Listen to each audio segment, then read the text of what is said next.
Usia boleh berhenti, amal jariah terus mengalir walau sudah mati.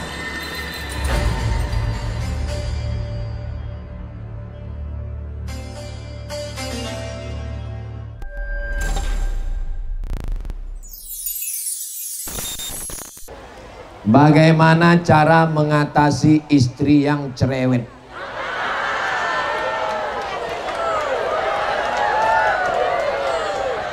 Abang pulang jam berapa, sedang jalan sama siapa, kunci motor mana, duit mana, baju mana. Itu bukan istri, itu security. Itulah yang menjadi security, yang menyelamatkan bapak dari pelakor, yang menyelamatkan bapak dari neraka jahanam, yang menyelamatkan bapak dari azab Allah dunia dan akhirat insya Allah. Pulang dari sini jangan panggil dia oh my istri, oh my wife, tapi panggillah dia oh bidadari surgaku. Setuju? Setujulah orang panitianya perempuan. Selagi istri masih mau merepet, bersyukurlah, berarti dia masih hidup. Ada seorang perempuan istri yang suka merepet, tiba-tiba dia kena stroke, berhenti merepet. Suaminya datang jumpa saya, tolong Ustadz doakan supaya istri saya bisa merepet lagi. Aku rindu mendengar repetnya Pak Ustadz. Kisah nyata, true story. Jadi kalau Papa punya istri merepet, nikmati saja repetnya itu. Karena sampai masanya nanti Bapak rindu, dia sudah tak bisa merepet lagi. Betul Pak? Betul kata orang. Istri suka menahan duit rokok. Itu tandanya dia masih sayang dengan paru-paru Bapak. Itu tandanya dia mau Bapak tidak kena kanker. Mudah-mudahan Bapak dan Ibu keluarganya sakinah mawaddah warahmah. Amalan apa yang harus dilakukan untuk pejuang garis 2? Banyak makan toge, kacang-kacangan, kacang yang dibuat jadi tahu tempe. Tapi semua ikhtiar kita nggak ada apa-apanya kalau tidak ada doa. Sholat hajat tiap malam, usolli sunnatal hajat rakaataini lillahi ta'ala. Hajatnya apa? Hajat garis 2. Itu maka setiap dia mau foto, apa? Garis 2. Supaya tespeknya bergaris 2. Tak ada yang sulit bagi Allah. Innama amruhu idza arada syai'an ayyakula lahu kun. Orang berzina aja bisa hamil, masa menikah tak hamil? Lalu kenapa orang menikah berpuluh tahun tak hamil? Allah cuma ingin kau melelehkan air mata berdoa. Allah cuma ingin kau bangun tengah malam baca yasin tahajud. Allah cuma ingin kau bernazar berpuasa sunat. Allah cuma ingin kau lebih khusyuk. Karena kalau kau tidak ada ujian hidup, sholatnya cepat, sujudnya tidak lengket kening ke lantai. Tapi begitu kau ada kesulitan, kesusahan, menangis, meraung. Bagi tetangga, jiran, kawan, sahabat, jangan ditanya orang, kapan punya anak? Kapan berbini? Langkah, rezeki, pertemuan, maut, itu bukan kuasa kita. Itu kuasa Allah. Jaga perasaan orang. Kalau ada orang tak punya anak, jangan cerita anak. Ada orang tak berlaki, jangan cerita laki. Ada orang tak berbini, jangan cerita bini. Saya belum pernah nanya kawan kenapa kau tak berbini. Enggak. Saya kalau ada kawan yang tak berbini, saya tidak permalukan di depan orang. Saya ajak dia bicara 4 mata. Kau masih berselera nengok perempuan? Itu pertanyaan pertama. Kata dia, aku ada selera. Ada nampak kau perempuan yang cantik? Ada. Tunjukkan rumahnya, kita datang. Kami datang dulu. Kami datang, kami pinangkan dia. Kalau sekarang saya tak mau. Kenapa? Saya khawatirnya saya yang diterima. Pede kali Ustaz. Bagaimana cara mendidik anak di zaman digital seperti sekarang? Jangan kasih anak TV. TV di rumah saya dicampakkan Ustazah Fatimah ke dalam gudang. Saya tak pernah nonton TV lagi. Anak tidak boleh main handphone.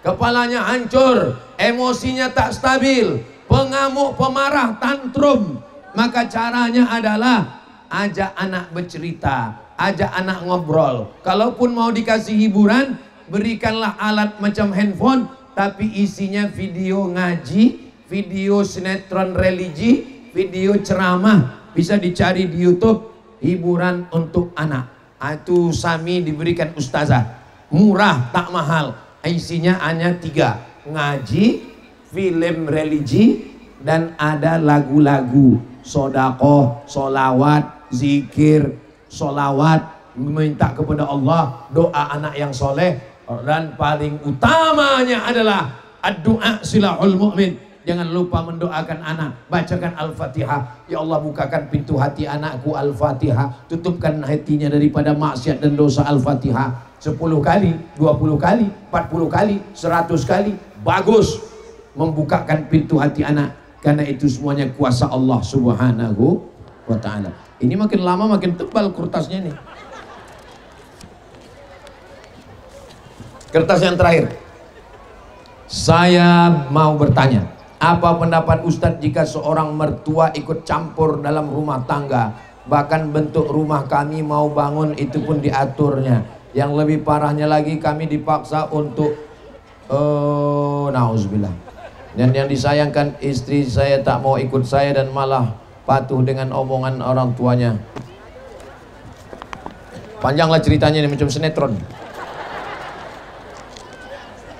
Usahakan kalau sudah menikah, biarlah ngontrak rumah yang buruk, lantainya tanah, yang penting kalian berdua guys, supaya hidup kalian tidak diintervensi oleh siapapun dan apapun. Sebelum nikah ngomong dulu baik-baik sama dia, Adinda, aku tak kaya, kita akan ngontrak rumah, lantai kita mungkin lantai tanah, beratapkan jerami, tapi yang penting kita berdua, daripada kita nanti diintervensi oleh orang lain. Tidak banyak yang berhasil menyatukan istri dengan ibu mertua, karena menyatukan mereka dalam satu rumah itu sama dengan menyatukan kucing dan tikus, Tom and Jerry. Maka ibu-ibu, kalian kalau mau membahagiakan anak kalian, bilang sama dia, kau sudah kulahirkan, kau sudah kubesarkan, kau sudah kusekolahkan, urusan nikah itu binimu, itu surgamu, jagalah dia baik-baik. Istri juga begitu, aku berjumpa dengan engkau bang, waktu kau sudah besar, kau sudah dilahirkan, kau sudah dibesarkan, tapak kaki ibumu adalah surgamu. Maka istri-istri insya Allah menjadi pintu surga bagi suaminya, dan ibu-ibu juga menjadi kunci surga bagi suaminya. Dua perempuan ini tidak akan bermusuhan kalau dua-duanya karena Allah. Mudah-mudahan semua keluarga kita sakinah mawaddah warahmah insya Allah. Kunci dengan orang tua ini satu, orang tua macam Quran buruk. Orang tua macam Quran buruk. 5, orang tua macam Quran buruk, dibaca tak terbaca, dibuang berdosa.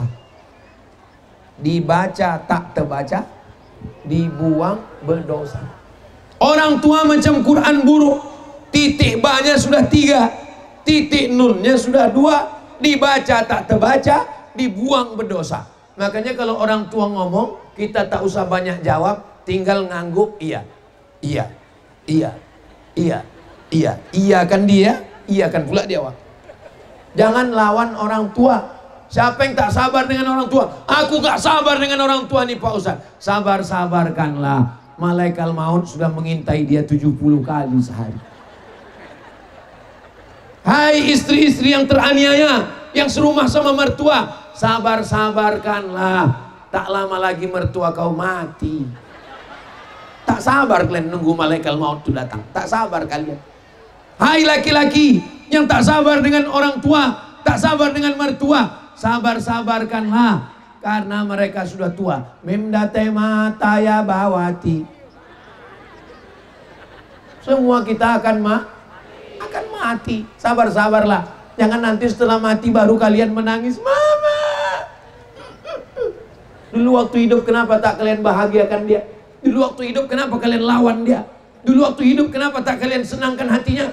Selagi dia masih hidup ini, senangkan aja hatinya. Ini rumah kau nih mesti begini. Iya, Ma. Ini rumah kau nih mesti begini. Iya, Ma. Ini begini. Iya, Ma. Iya. Pokoknya sebelum dia bercakap udah iya duluan. Tak usah ajari saya dengan orang tua. Saya serumah dengan emak saya 11 tahun. Dari mulai tahun 2008 sampai meninggal 2019. 11 tahun. Makanya kalau ada orang yang mengatakan berat sekali dengan orang tua nih Pak Ustaz. Karena berat itulah balasannya surga. Kalau ringan balasannya kipas angin. Betul? Mudah-mudahan yang berjuang dengan orang tua, kalian mendapatkan surga Jannatul Firdaus insyaallah. Ala hazihin niyah. Mudah-mudahan kita semua diberikan kekuatan. Mudah-mudahan kita semua diberikan kemampuan untuk membahagiakan orang tua, membahagiakan mertua, membahagiakan istri dan keluarga kita. Ala hazihin niyah. Al-Fatihah. Usia mulai berhenti, amal jariah terus mengalir walau sudah mati.